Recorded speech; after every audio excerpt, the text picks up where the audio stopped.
بەناوی خوای بەخشندەی میرەوان سڵاوتان لەبێ بینەرانی ئازیز و خۆشەویست خۆم بە خۆشحاڵەزانم لە ئەڵلقەیەکی نوێی بەرنامەی ژێرخان پێتان دەگەمەوە. هەڵبەتە 100 ڕۆژ زیاتر لە 100 ڕۆژیش بەسەر پێکێنانی کابینەی نوێمی حکوومەتی هەرێمی کوردستان تێپەڕیوە. یەکێک لە کارەکانی کارنامەی حکوومەتی هەرێمی کوردستان پرۆسەی چاکسازیە لە هەرێمی کوردستان لە ناو دام و دەستگاکانی حکوومەتی هەرێمی کوردستان کە ئومێدێکی زۆری بەخشیوە بە هاوڵاتیان کە ئەو پرۆژە چاکسازیە لە ماوەی ئەم کابینەیەدا جێبەجێ بکرێت. بەشێک لەو نەهامەتیانی لە ساڵەکانی ڕابردووە بەسەر هاوڵاتیانی هەرێمی کوردستان داهاتووە ئومێدیان لەسەر ئەو چاکسازیانی کە حکوومەت ئیعلانی کردو هەڵچنیوە. ئەم شەو دەمانەوێت لەگەڵ میوانەکەم شەنوکەوی بابەتی ڕێگریە یاسایەکان لە بەردەم چاکسازی دارایی لە هەرێمی کوردستان بکەین، بەڵام بەر لەوەی پشمە لای میوانەکەم ئاشنا بکەم و باز لە تەوەرەکە بکەین. چەند هەواڵێکی ئابووریمان هەیە، دواتر لەسەر تەوەرەکە قسە و گفتوگۆ دەکەین. یەکەم هەواڵی ئابووریمان باسی نرخی نەوتەکە. نرخی نەوتی خاو لە بازاڕەکانی جیهاندا هەرچەندە ویلایەتە یەکگرتووەکانی ئەمریکا بە ڕێژێکی بەرچاو نەوتی ناو عەمبارەکانی زیاد کردووە، بەڵام بەهۆی ئەو بەیاننامەی ئەمریکاوە کە ئاماژە بە ڕێکەوتنی نێوان ئەمریکا و چین دەکات، نرخی نەوت لە بازاڕەکانی جیهان دابەزینی بەخۆوە بینیوە. بەپێی ئاژانسی ڕۆیتەرس ئەمڕۆ نرخی نەوتی خاوی برنج 47 سنت دابەزیوە، لە دوایین مامەڵەشدا بە 58.95 دلار بۆ هەر بەرمیلێک مامەڵەی پێوەکراوە، واتە بە ڕێژەی لە سەدا 0.8 دابەزینی بەخۆوە بینیوە. لە هەمان کاتیشدا نرخی نەوتی خاوی تەکساسی ئەمریکا 48 سنت دابەزیوە و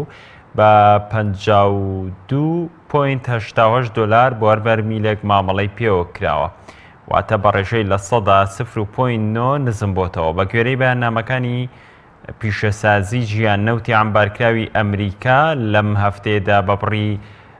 10.5 ملیۆن بەرمیل لە ڕۆژێکدا بەرز بۆتەوە. ئەمە لە کاتێکدا هەفتەی ڕابردوو ویلایەتە یەکگرتووەکانی ئەمریکا تەنها 2.8 ملیۆن بەرمیل بوو لە ڕۆژێکدا.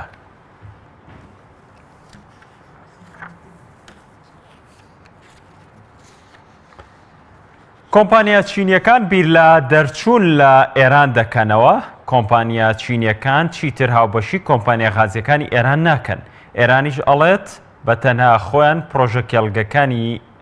باشوورجێ جێبەجێ دەکەن. سزاکانی ئەمریکاش لە سەرکەرتی نەوت و پیشسازی ئێران هۆکاری کشانەوەی کۆمپانیا چینیەکانە. کۆمپانیا چینیەکان کۆمپانیای نێودەوڵەتی بوون کە لەگەڵ پرۆژێ بەرهەمهێنانی غازی وڵاتی ئێران ماببنەوە. لەبەرەوە کۆمپانیای تۆتاڵی فەڕەنسی ساڵی ڕابردوو لە ترسی سزاکانی ئەمریکا لە پرۆژەکە کشایەوە. غازی 11 پرۆژەی گەورە لە پرۆژەی غازی پاریسدا کە ئێران دوای ڕێکەوتنی ئەتۆمیەکەی لەگەڵ کۆمەڵەی 1.5 بەکردەوە دەستی پێکرد. ئێران لە ساڵی 2015 لەگەڵ 5 ئەندامی هەمیشەیی ئەنجومەنی یاساییش و ئەڵمانیا ڕێکەوتنی ئەتۆمیان واژۆ کرد و لەو چوارچێوەیەدا ئەو ڕێکەوتنە ئێران دەبوایە واز لە بەشە سەربازیەکەی بەرنامە ئەتۆمیەکەی بهێنێ و لە بەرامبەریشدا سزا ئەتۆمیە نێودەوڵەتیەکانی لەسەر لادرا. ئیدارەی دۆناڵد ترەمپیش لە ئایاری 2018 کشانەی وڵاتەکەی لەو ڕێکەوتنە ڕاگەیاند، جارێکتر سزای بەسەر ئێراندا سەپاندەوە.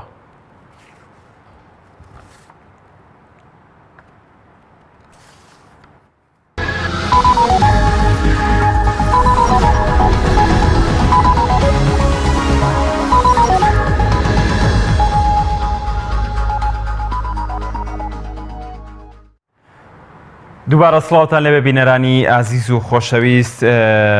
وەکو لە پێشەکە باسم کرد، تەوەری ئەم شەومان لەبارەی ڕێگریە یاسایەکانە لە بەردەم چاکساسی دارایی لە هەرێمی کوردستان بە میوانداری زۆر بەڕێز دانادارە ڕاوێژکاری یاسایی سەرۆکایەتی پەرلەمانی کوردستان. کاکدانا سوپاس بۆ دەرفەتەی بەیەمەدا. ئەمەوێ بپرسم سەرەتا بەڕێستان وەکو ڕاوێژکارێکی یاسایی لە پەرلەمانی کوردستان بۆ چوونتان چۆنە لەبارەی خودی پرۆسەی چاکسازی لە هەرێمی کوردستان ئەم پرۆسەیە ئێوە بەڕێستان بە حکمیەوەی لە ماوەیەکی ڕابردووی زۆردا لەگەڵ پەرلەمان و سەرۆکاتی پەرلەمان ئاشنایەتیتانەوە ڕاوێژکارن تا چەند ئەم پرۆژە یاسانی تەقدیم دەکرێن تا چەند لە ئەرزی واقعدا جێپی خۆیان دەکەنەوە.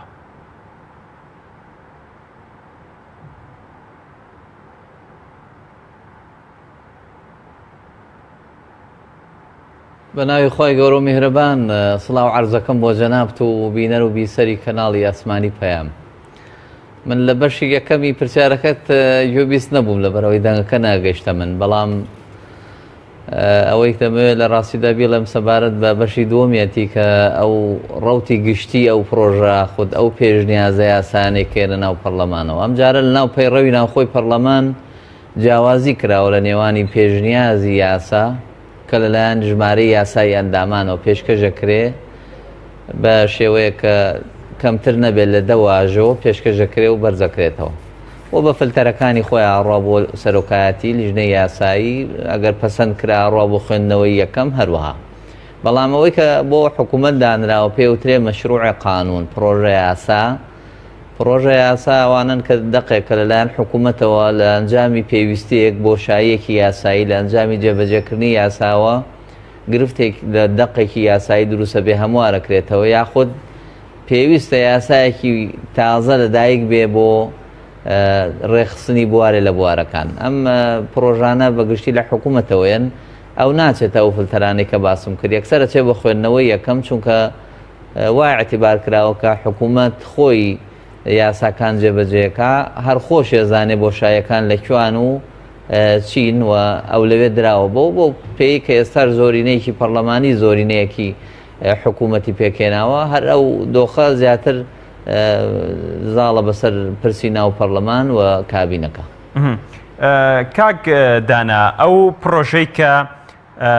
ئەم کابینەیە پێشکەشی ئەو پرۆژە چاکسازی پێشکەشی پەرلەمانی کوردستان دەکات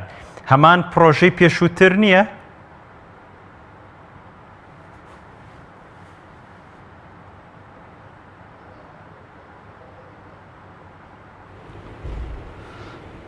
خۆی لە ڕاستیدا ئەوەی پێی دەوترێ پرۆژە یاسای چاکسازی ئەوە قسە و باسی زۆر هەڵدەگرێت لە خولی پێشوو ئەم بابەتە هاتە پێشەوە لە کابینەی هەشتەمەوە بابەتێک وابوو کە ینی بۆ خۆی دەبوو چاکسازی تیا بکرێت گرفتێکی دارایی گەورە یەقەی کابینەکەی گر لە ئەنجامیەوەی ساڵانێکی زۆرە گرفتێک دروست بووە بۆ خۆتان نەزانن قورساییەکی گەورە قەبارە گەورە هەڵاوسانێکی گەورەی لە ئابووری و دۆخی حکوومەت دروست کردووە و هەتا حکوومەت لە ڕووی خزمەتگوزاریەکانەوە کورتی هێناوە بەڵام لە ڕووی موچەخۆرانەوە زۆر قەبە هاتوۆتە بەرچاوە حکوومەت پێویست نییە بۆ ژمارەی دانیشتوانی وا لە هەرێمی کوردستان ئەو هەموو ژمارەیە لە موچەخۆرانی هەبێ و پارەکەی زۆری بۆ مەجای تەشغیلی بڕوە ئەو میزانەکەی ئاوا بوو. حکوومەت لە کۆتاییەکانی تەمەنی خۆیەوە کابینەی پێشوو پرۆژێکی چاکسازی هێنا پرۆژەکە بە کۆمەڵی قۆناغاڕۆی دەریشتوو بۆ خۆتان نەزانن بەڵام ئەوەی تیا دروست بوو کە دەیبینی پەسەند نەکراوە لەن ئەو کاتەی دەستەی سەرۆکایەتی پەرلەمانەوە ڕەت کرایەوە و گەڕایەوە جارێکی دی. ئەم جارە حکوومەت یاخود بڵێن لە بەرنامەی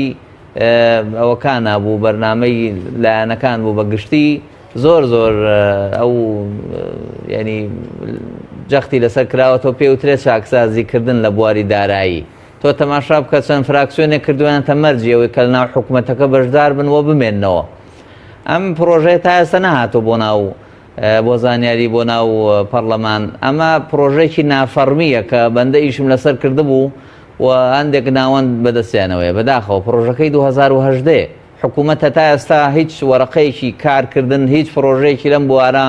تەنانەت دوای ئەوەی کە 100 ڕۆژ لە تەمەنی کابینەکە شەڕوە تا ئێستا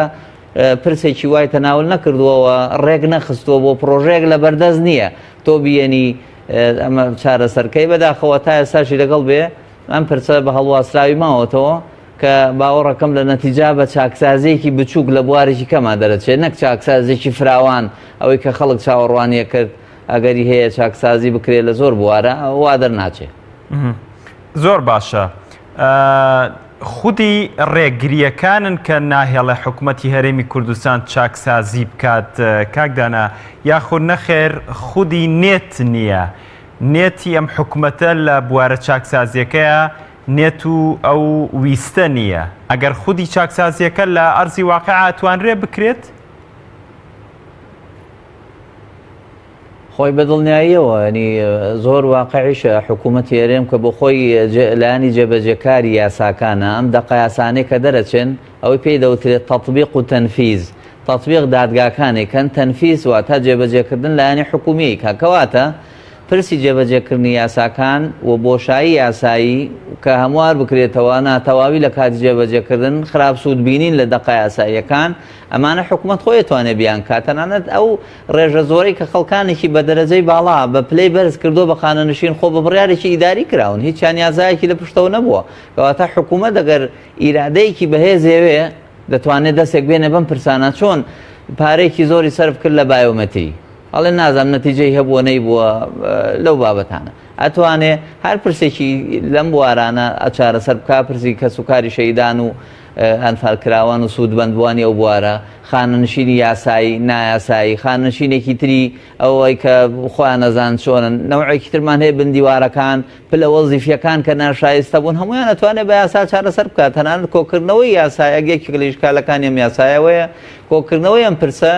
تەنها لە ناو دەقێکی یاسایی نووسرا و پرسێکی بەڕاستیە خۆ دەڵێن دیوێکی نایاسایی زۆر هەیە هەروەها ئەمەی کە ئێستا خەڵک چاوەڕوانیە کە زۆر بەتابل لایەنە سیاسیەکانە ژەوەیە بە هاوتەریب لەگەڵ چاکسازی لە داهاتەکان چاکسازی بکرێ لە خەرجیەکان چاکسازی بکرێت لە داهاتەکانیش بەڵام لە ناو پرۆژاکەی بینین و لە ناو قسە و لێدوانی بەرپرسانی تایبەتمەند بەڕاستی پرسی دووەمیان بە تەواوی وونە تەنها لە خەرجەکان چاکسازیەکرێ ئەوەی لە ناو دەقەکەشیان هاتووە. زۆر باشە. بێشک بەڕێز لە سەرەتای وتت ئەم چاکسازیەر کە چاکسازیەکەی کابینەکەی پێشووترە پێدوانیە خودی ناشەفافیەتی کابینەی پێشوو لە دەستخستنی داهاتەکانی حکوومەتی هەرێمی کوردستان لە نەوت لە خاڵە سنووریەکان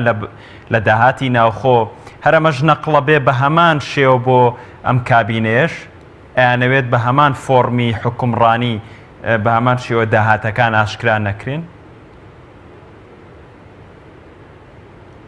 خۆی بەدڵنیاییەوەی کە ئێستا ئێمەشی بۆ دانیشتوین پرسی زیاتر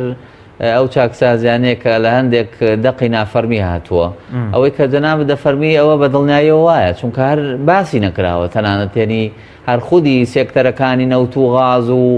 هەندێک داهاتی ترکێتە ناو هەرێمی کوردستانەوەن هەر لێرە باز نەکراوە بە نادیاری ماونەتەوە تا ئێستاشی لەگەڵا بێ ئێمە ناتوانین بڵێن لێرەوە ئەمە نایاساین و ناشەفافە و گەندەڵی زۆر گەورەی تیاکرێ بەڵام کە ناشەفاف بوو و ناڕوون بوو بۆ لایانی بەرپرسیار و نادیار بوو تۆ هەمیشە شتانێکی نادیار و لە تاریکی داوا تا لە ژوورە تاریکەکانە ئەم پرسە ئەگوزەرێ تۆ مافی خۆتە کە گومانی لەسەر دروست بکەی و بەڕاستی هێڵی سووری بەژێرا بێنی ئەمیش ئەم پرسە وایە چونکە پرزگەلێکی زۆر ماونەوە وەکو میراتەیەکی خراپ لە کابینەکانی پێشووەوە ئێستاشی لەگەڵ بێ حکوومەتەوە پێوە گرفتارەوە پرسێکی دیکەی داهاتەکانە بەڵام ئەم خەرجەکانی چۆن تەنظیم بکە کە ئەو بڕەپارەی کە لە حکوومەتی عێراقەوە دێتە سەر میزانی یاخود دێتە سەر ژمارەی حسابی حکوومەتی هەرێمی کوردستان مانگانە بەڕاستیە تا ئێستاشی لەگەڵا بێ بە هەدەردانێکی زۆر و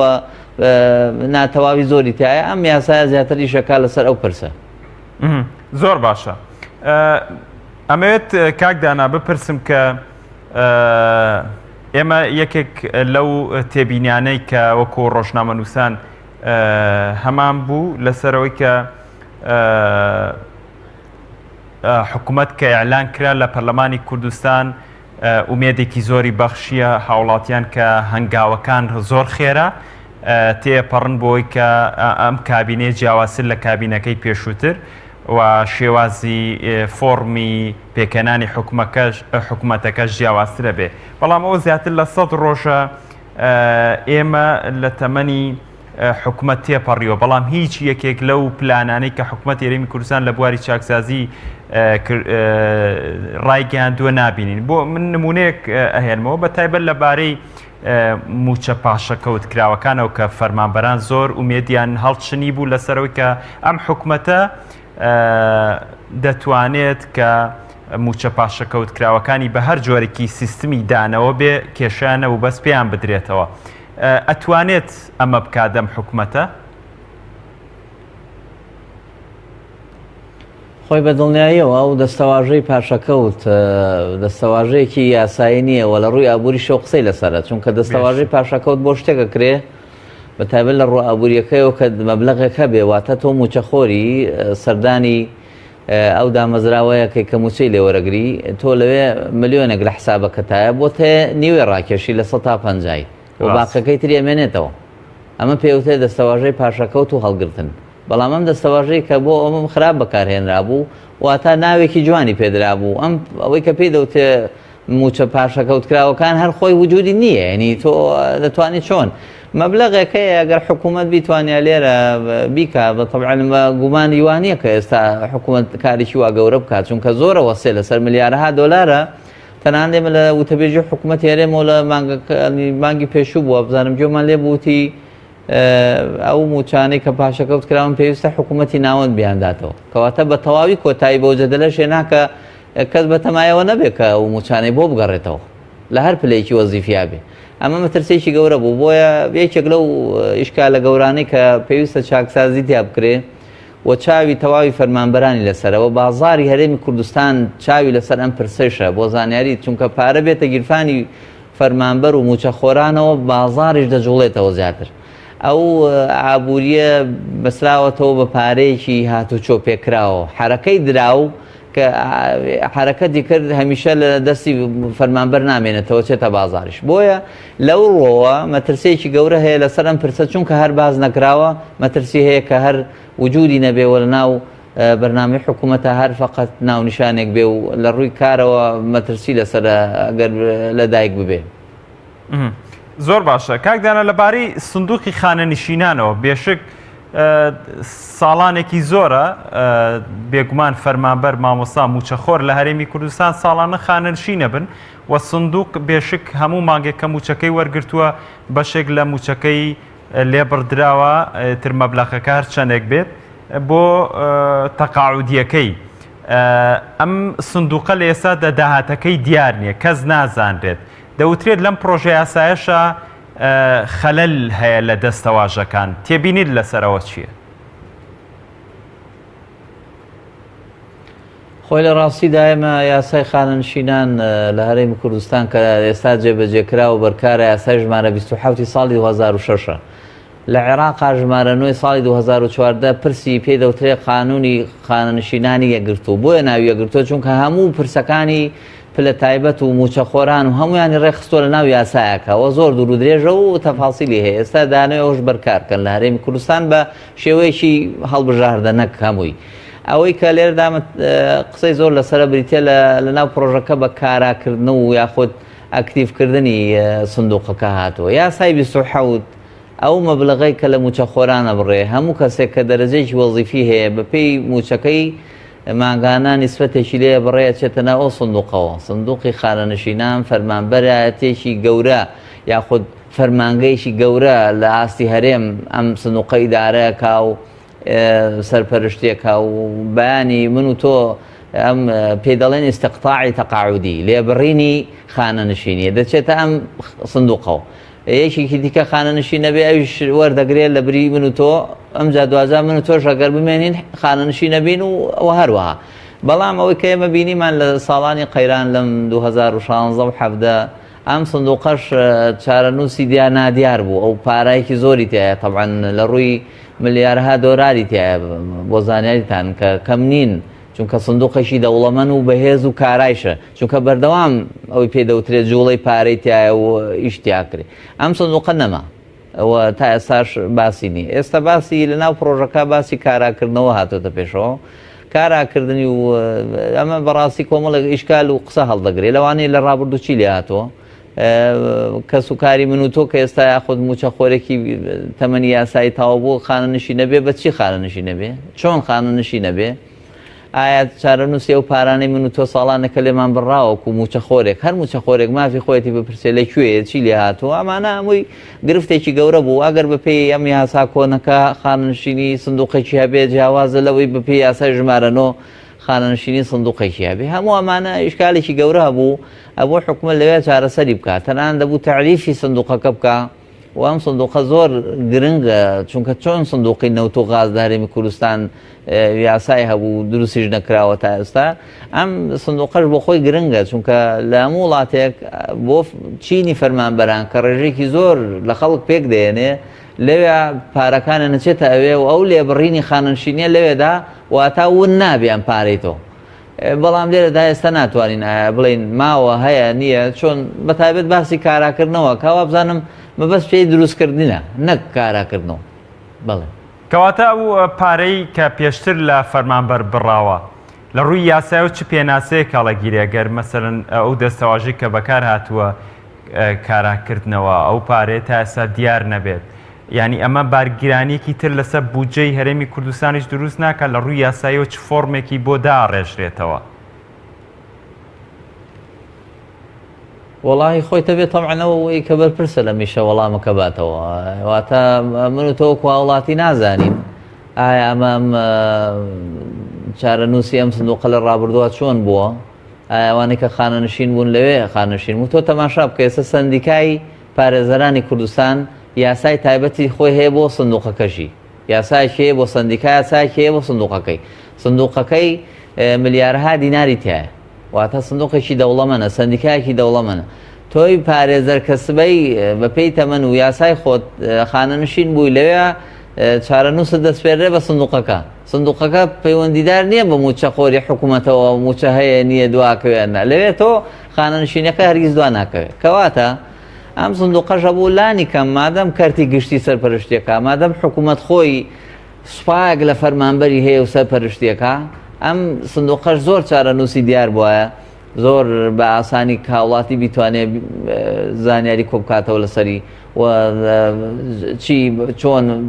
کێ شمولیەکەوە یاسا بەرکارەکان کێ و کێگرێتەوە ئەوە وای کردووە و تەبعاً هەمووی تەوحید بکرێت ناو پرۆژەکە دەیانەوێت خانەنشینی سەربازی و مەدەنیش هەموو تەوحید بکەن هەموو لەوێدا کۆ بکرێتەوەی تر بە تەواوی ئەوەی پێی دەوترێت پرسی خانەنشینان لە هەموو پلە باڵاکان و پلە تایبەت و باوڵاتیانی تر و دەرەجە وەزیفیەکان هەمووی بچێتە ناو ئەو سندوقەوە ئەمە باوەڕم وایە ئیرادەیەکی حکوومەت دەگەر بۆی بکرێت تەبعاً دایانەوێنی بۆیان دەرکەوتۆ هەڵەیەکی ناتەواوی زۆر هەبوو لە ڕابردووە ئێستا دایانوێت چاکی بکەنەوە کاک دانا بەشێکی زۆر لە پەرلەمانتاران باز دەواکەن لە ماوەدا بە تایبەت لە سەروبەندی پرۆژەی چاکسازی کە لە پەرلەمانی کوردستان قسە و باسی زۆر لەبارەوەکرا و پەرلەمانتارەکانی زۆر قسە لەو بارەوەکەن کە بەشێکی بودجە لە هەرێمی کوردستان بۆ خانشینی سەربازی سەرفەکرێ ئەگەر ئەم چاکسازیە بێشک بەڕێستان دیوتانەوە و نووسینێکی بەڕێستیشم لەو بارەوە بینیوە ئەمێ بزانم ئەم هەرچەند بەڕێزیش خاڵێک لە خاڵەکان باسی لەوە کردووە چۆن چاکسازی لەم مەجاالەیەکرێت کە پارێکی زۆر لە داهاتی هەرێمی کوردستان بۆ خانشینی سەربازیە چێ بە چ میکانیزمێک ئەم پرۆسەیە ئەنجامەدرێت پرۆژە نافەرمیەکەی حکوومەت بۆی وا دوایی نێتەوە بڵێن هەر ئەمان پرۆژەکان لەلایە و دەرکەوت و زۆر جەختی لەسەرەکەنەوە نا ئەم پرۆژەیە نافەرمیەوە دەقێکی کۆنی 2010 لەوێ چارەسەریان پرسەی بە دوو شێوە کردووە یەکێکیان بە هەڵوەشاندنەوەی خانەنشینی ژمارێک لەوانە و شمولکردنی ئەو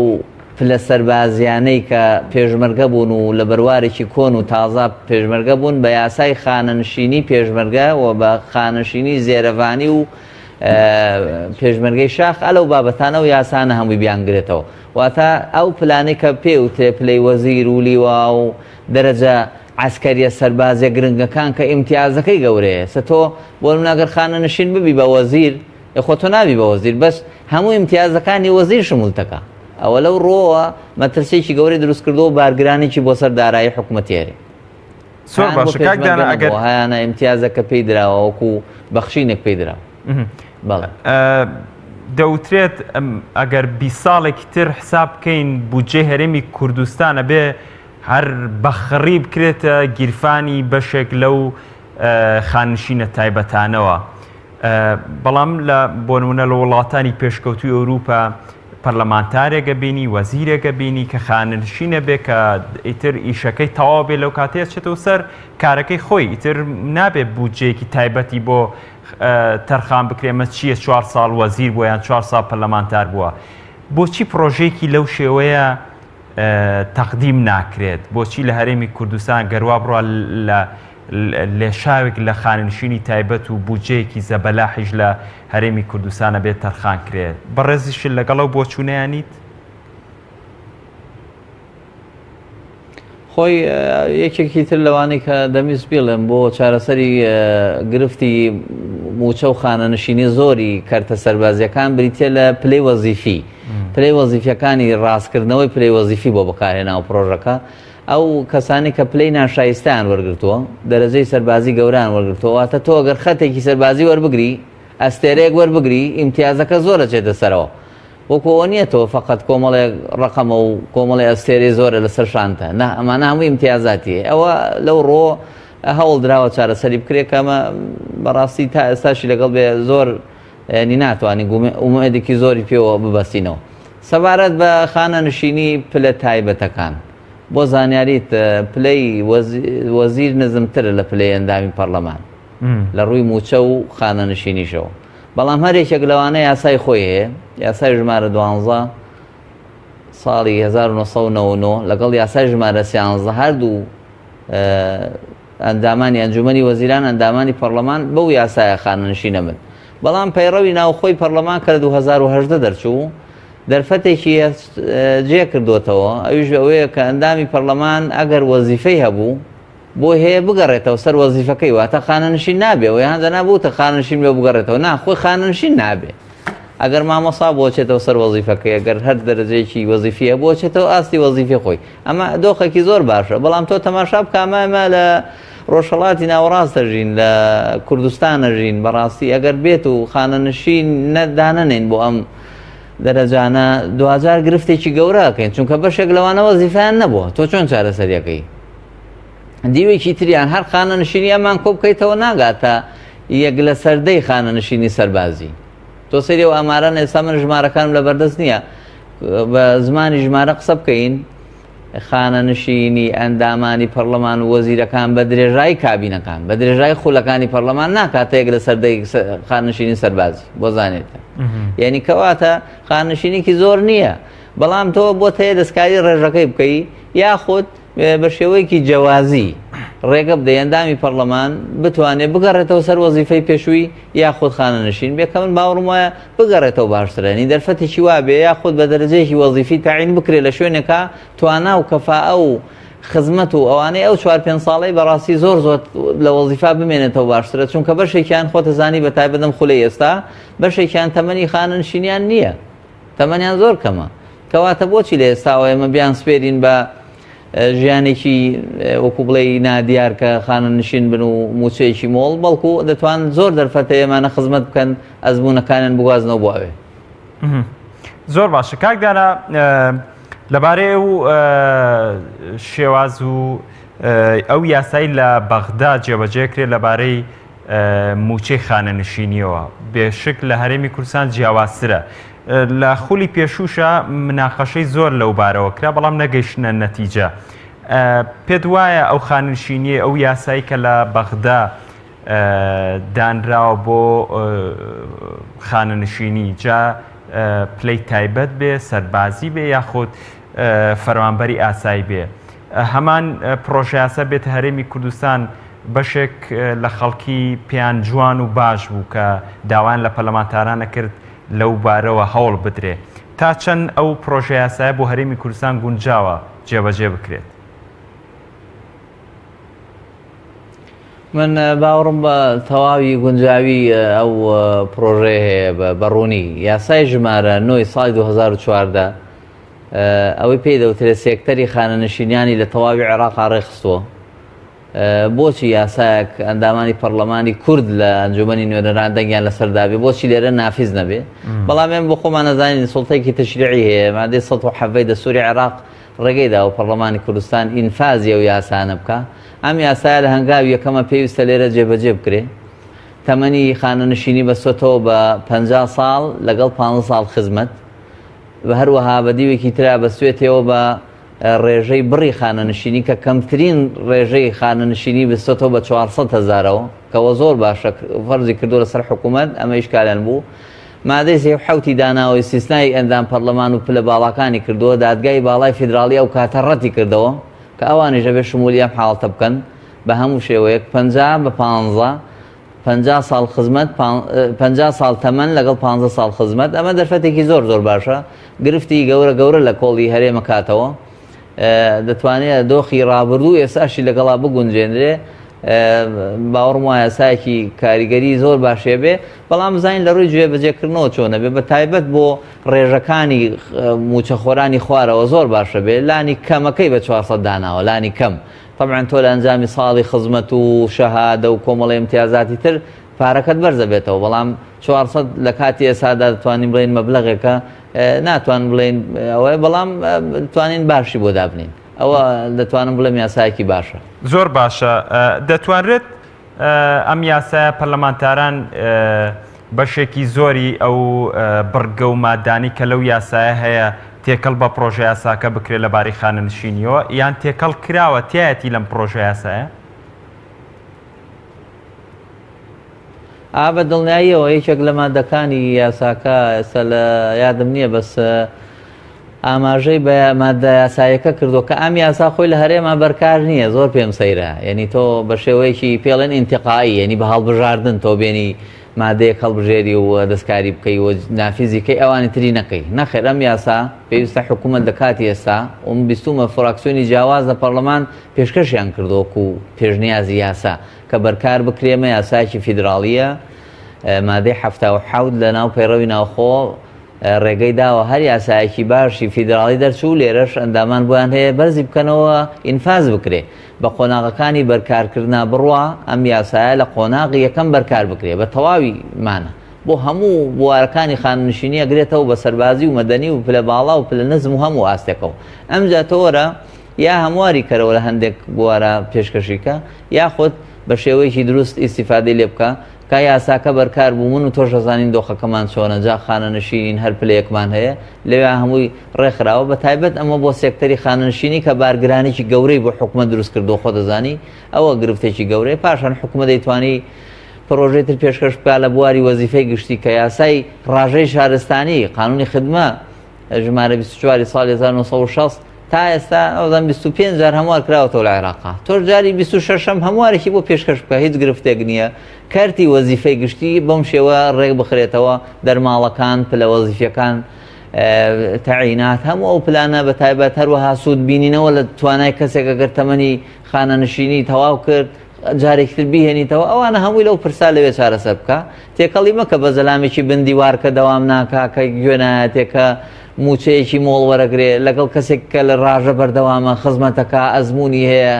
ئینجازی هەیە ئەوانە هەمووی کارەساتە بەڕاستی لەناو پرۆژەکە تێکەڵێکی زۆر هەیە زۆر باشە کاکدانا بە دیاریکراوی بە حکمی بەڕێستان خۆتان لە ناو پەرلەمانە ڕاوێژکاری سەرۆکاتی پەرلەمانی کوردستان تا چەند ئەو هێز و ئیرادەیە لە ناو پەرلەمانتاران هەیە کە ئەم پرۆژەیە بە سەرکەوتوی بچێتە بواری جێبەجێکردنەوە پرۆژەکە تێپەڕێنرێت و کاری لەسەر بکرێت تا چەند ئەم ویستە هەیە بۆی کە لە ئەرزی واقعە پەرلەمانتاران کار بکەن بۆ خودی ئەو پرۆژەیە بچێتە بواری جێبەجێکردن و بە زووی لەم ساڵدا حکوومەتی هەرێمی کوردستان تەفعیلی کە من ئەو زانیارە بە جەنابە بدەم من وەزیفەکەم ئەوەیە کە جەنابە باسی کرد بەڵام بە هەرگیز بە ناوی هیچ دامەزراوەیە کە ڕێگە بە خۆم نادەم قسە بکەم و بۆ خۆشم وا نابینم کەوا بەستەی هیچ دامەزراوەیەک قسە بکەم و بەو شێوە من ڕاو سەرنجە یاساییەکانی خۆمەڵێم لەو ڕۆ فراکسیۆنەکان هەمویان لە بەرنامەی کاتی هەڵبژاردنەکان تیا بوو کە لەگەڵ چاکسازی و ئەنجامدانیان پرسەن بەڵام دوو فراکسیۆنی گەورە لە ناوەم پەرلەمانی ئێستا ئەوان لەو ڕۆ تێبینی زۆر جەوهەری گەوران هەیە چونکە بۆ خۆ دەزانی ئەوان هەر فراکسیۆنێک نین بەڵکو زۆنیان هەیە ناوچەیەکیان هەیە ژمارێکی زۆر خەڵک خانەنشین بووە بە فەرمانی ئەوان ژمارەیەکی زۆر عشیرەت و خەڵک سوودمەند بووە ئێستا تۆ بێ دەرەجەکانی ئەوان دابەزێنی ئەوان گرفتی گەوران هەیە باوەڕ ناکەم فراکسیۆنێکی وەکو یەکگرت و کێشەی هەبێ کە خانەنشینی نییە فراکسیۆنی کۆمەڵ کێشەی هەبێ هەروەها فراکسیۆنە بچووکەکانی دیکەش ئەمما دوو فراکسیۆنە گەورە سەرەکیەکە ئەوان ئەگەر بیانەوێ لە کاتی ئێستادا لەم ڕۆ دەتوانن هەنگاوی باشتر بەهاون بۆەوەی کە ئەم پرۆژەیە لەدایک ببێ بە شێوەیەکی سروشتی چونکە ئەگەر بۆ خۆ دەزانی مەترسی زۆر لەسەر پرۆسەی چاکسازی هەیە لە هەموو بوارەکانە مەترسی هەیە هەندێک جار باوەڕیان وایە چاکسازیاوە ناکرێ تۆ ئۆپۆزیسیۆنێکی لاوازت هەیە ئەم جارە زۆری لایەنەکان چوونەتە ناو حکوومەت زۆرینێکی پەرلەمانی دروست بووە ئەوە لەو ڕۆ تۆ دەتوانی جوڵەیەکی زۆر بچووک بکەی ناتوانانی جوڵەی گەورە بکەی وەکۆی کە لە خولەکانی پێشوو هەندێکی بینرا ئەمە لایەنێکی دیکە ئەوەیە کە تۆ ناتوانانی هیچ ئەندامێک ببەستیتەوە بۆی یاخود تۆمەتبار بکەیت کە لەگەڵ چاکسازی و ئەنجامدانیان پرۆسەیە نییە بەڵام بە دیوێکی ترە هەرێکە لە زاویەی خۆیەوە پێی وایە چاکسازی بەم شێوەیە گونجاو و دروست و شایەنە ئەوە قسەی تایە کە باوەڕم وایە ئیشکال ئامێزە پرسەکە باوەڕ ناکەم وا زوو بە ئاسانی لەدایک بێ زۆر باشە بەڕێستان لە نووسینێکتا باس لەوە کردووە کە دەبێت چاکسازی بە پرۆژەی سربەخۆ لە هەر یەکێک لە بوارەکانی باش لە بواری نەوت و غاز ئەنجام بدرێت مەبەست لە سربەخۆ چییە کاکدانە؟ من ئەوەی لە سەرەتاوە ئاماژەم پێکرد حکوومەت خۆی یاساکان جێبەجێیەکە بۆ نمونە تۆ تەماشا بکە سێکتەرەکانی نەوت و غاز بەس دەست حکوومەتە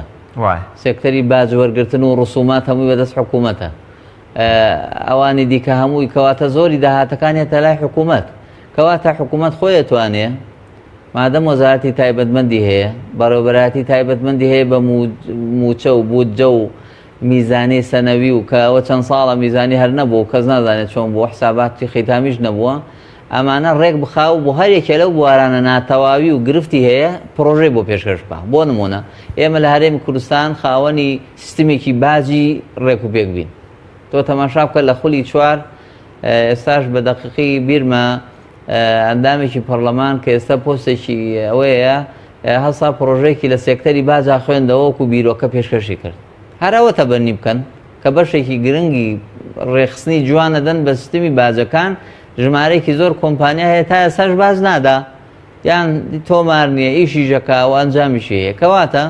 گرفت لەم ڕوانەوە گرفتی گەورە ئەوەیە تۆ بێ هەرێکێک لەمانە تێکەڵکەی یاخود لە ناو پرۆژەیەکا بەیەکەوە پێشکەشیان کەی نەخێر هەر یەکێک لەم بوارانە پرۆژەی سربەخۆ حکوومەت بۆی بنووسێ و ئامادە بێ داکۆکی لێ بکە و فراکسیۆنەکانی تێبگەێنێ ئەم پرسەمانای چییە بۆ چییە بۆ نمونە یەکێک لەوانە کام لەم پرۆژاوە کراوە باسی دەرماڵەکانە کامە مەترسی زۆر گەورە دروستەکە لەسەر دەرماڵی موچەخۆران چونکە ئەو موچەی بڕە موچەی کە موچەخۆر وەریەگرێ بەشی لە 43 بە پێی دابەشکاریەکە بریتە لە موچە بنەڕەتەکەی پێوترێ موچە 47ەکەی بریتە لە 147ەکەی بریتە لە دەرماڵەکانی کەواتە تۆی دەرماڵەکانی یا بڕی یا زۆر دەستکاریەکەی هەندێکیان پاساوی هەیە بۆ نمونە دەرماڵی مەترسی بۆ وەزارەتێکی یەکو تەندروستی دەرماڵی مەترسی بڕێر درراوە لە وەزارەتی دارایی بوو ئەوەی کە بلیتە بڕێ لە خەستەخانەکان لەگەڵ ئەو کەسەی کە لە بەشی MRI ئیشە کە هەردووکیان یەک دەرماڵی مەترسی وەرەگرن هێو مەترسیە خۆی بۆ خۆی یەنی جێبەجێکردن و خراپ سوودبینینە لە دەقە یاساییەکان ئەمە تەواو تۆ توانێن پرسە ڕابگری و ڕێکی بخەی بەڵام بەدیوێکی ترا تۆ نابێ بێنی هەندێک دەرماڵە هەیە هەر بۆ خۆی دامەزراوەکان نییانەوە ئاماژەم پێداسا پلە تایبەت لە ئەندامیانی پەرلەمان یا لە ڕاوێژکاران هیچ ئەوەیەکیان نییە بە هیچ شێوەیەک دەرماڵە وەربگرن هەر ئەوەیە کە وەزارەتی خوێندنی باڵا دایناوە بەڵام کە تۆی بڕی ئەمە گرفت دروستەکەی ئەوسا بۆ موچانەی کە بە تایبەت دەرماڵەکانیان دەتوانێت ڕێژەی موچەکە زۆرکە نەک موچەکە ئیسمیەکان خۆیان کەمن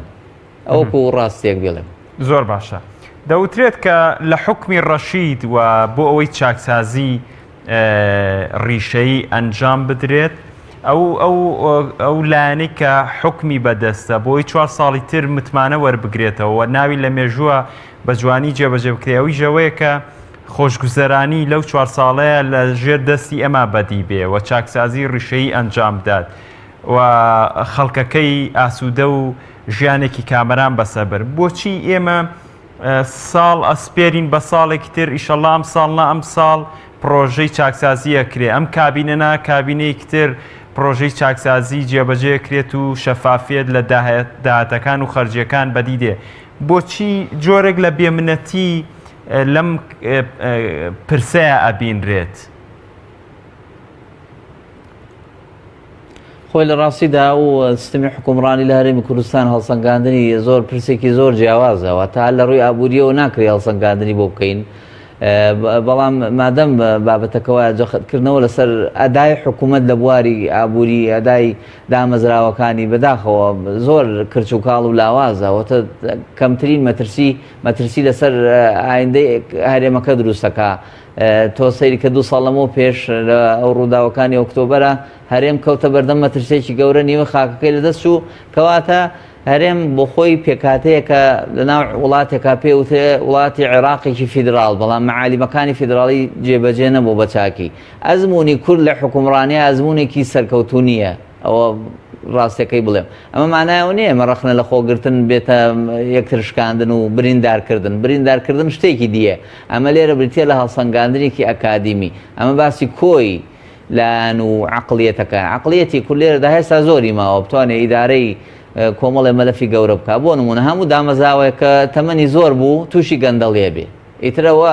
هەر کەس سەرپەرشتی بکە کامەی تۆ متمانەی پێیەکەی وەزیر بێ سەفیر بێ ئەمیر بێ هەرچی بێ لەو پرسانە گرفتی بۆ دروستە بێ بە بەردەوام خۆی ئەبدەیت بکاتەوە ئەبێ چاکسازی بکە ئەبێ ناتەواویەکانی چارەسەر بکە. ئەم پرسە تا ئێستاشی لەگەڵا بێ بە زۆر بەخاوی لە ناو حکوومەتی هەرێما ڕۆیشتووە لە کابینەکانی پێشوو تەماشا بکەی مەوروسێکی خراپی بۆ ماوەتەوە. ئەمە ئێستای لەگەڵا بێ حکوومەتێکی ئێتیلافیە جاران ناوێکی هەبوو پێوترا بنکە فراوانەوە دەستەواژێکی یاسایی نییە کەسیش نێزانی بنکەکەی فراوان نەبوو هەر لەسەرەوە فراوان بوو لە بنکەکەیوان نەبوو هەمووی دابەش بوو بۆ چەند لایەنێک. ئەم جارەکە حکوومەتەکەی ئیتیلافیە بێ لەم هەمیشە لە عێراق حکوومەت خاوەنەکەی دیار نییە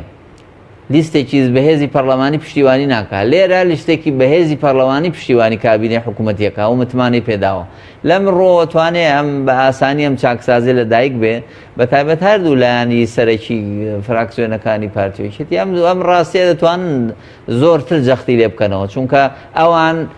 حکومڕانی دوو زۆنی کوردستانن لە دوو ناوچە زۆر خەڵک سوودمەند بۆ لە ئەنجامی ممارەسەی حکومڕانیانەوە بۆ خۆتان نەزانن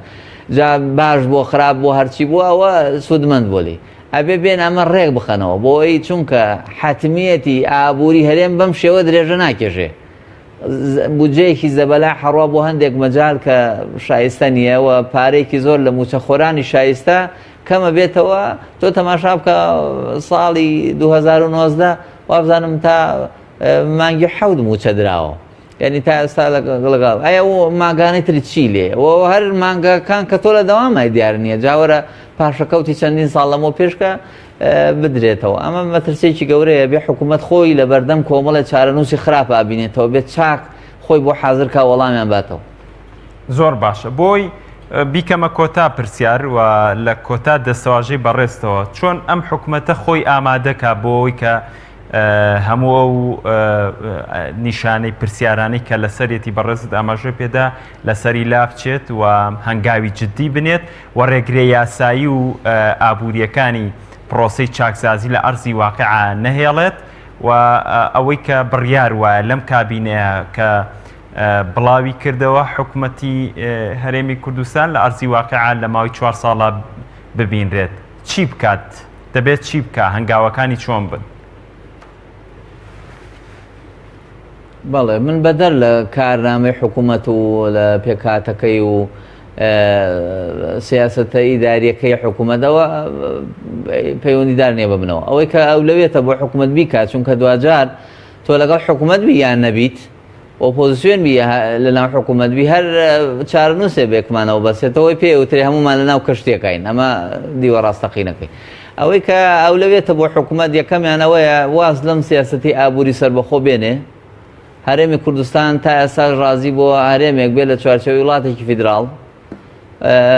محکومە بە کۆمەڵێک یاسای میزانیە و خانەنشینی و ئەو داهاتەی لە ناوەندەوە بۆیە ئابووریەکی چەسپاوی نییە تۆ کە پارە لە گیرفانی خۆتان نەبوو بۆچی سەوایشتی قرس و گرانەکەی ئەوە لەو ڕۆبیان کە خاڵێکی دیکاوژەوەیە چاکسازیێکی ئیداری گرنگی پێویستە بیکە لە ڕووی پەیکەری حکومڕانیەوە ئەوەی پێوترێ هەیکەلەی نظام ئەمە پێویستی بە ئیشکالی گەورە هەیە دوجار ئەمجا هەنگاوی سێمبری تێ لە چاکسازی لە خانەنشینی و پلە وەزیفەکان و بەو شێوە ئەوانە تیکە کە چارەسەر بوو ئەمسێ ئەولەوێتە گرنگە لە ڕووی ئابووری لە ڕووی پەیوەندەکانی حکوومەتەوە ئەمجا هەنگاوەکانی دیشەوەی ئەوەیە کارێمی کوردستان پێویستە یاسایشی بەهێزی هەبێ بۆی کە ئۆپۆزیسیۆن تەنظیم بکە جا لە ناو دەستوورا جێیەکەیتەوە بە یاسایەکی سەربەخۆ حکوومەت هەبێ ئۆپۆزیسیۆنیش هەبێ هەمیشە وڵاتانێک کە ئۆپۆزیسیۆنێکی بەهێزیانەیە فەوزان کەمترە ژیان و گوزەران و وەکو دەڵێ پێشبڕکێ لە پێشکەشکردنی باشترین خزمەتگوزاری لەو مەجالا ناکرێ بەڵام تۆ لێرە بەڕاستی بەنیەتی ئەوە بیدەنگەکانی بەرامبەر بچووکەیتەوە یان بێدەنگیان کەی ئەوە بەڕاستی ئێمە هەر وە کۆڵێ جەنابەت بازت کرد کە لە ئایندە ساڵ بە ساڵە سپێرین و هیچ لەدایک نابێەوە نایبینین ئەمە ڕاستێکی گرنگە هیوادارمەوە ئەو لەوێتانە ئەوەی کە گوێبی سێبێ لە بەرچاوی بگرن هەمومان بەو ئومێدەین ئینشاءڵڵا زۆر سپاس بۆ بەڕێز دانەدارە ڕاوشکاری یاسای سەرۆکایەتی پەرلەمانی کوردستان کە لەم ئەڵقەی بەرنامەی ژێرخان لە هەولێرەوە لەگەڵم بووی زۆر سپاس کاکدانە بنەرانی ئازیز و خۆشەویست گەشتینە کۆتایی بەرنامەی ژێرخان تا ئەڵقەی ئایندە پێتان دەگەمەوە بەخوای گەورەتان ئەسپێرم شەوێکی شاد بۆ هەموو لایەک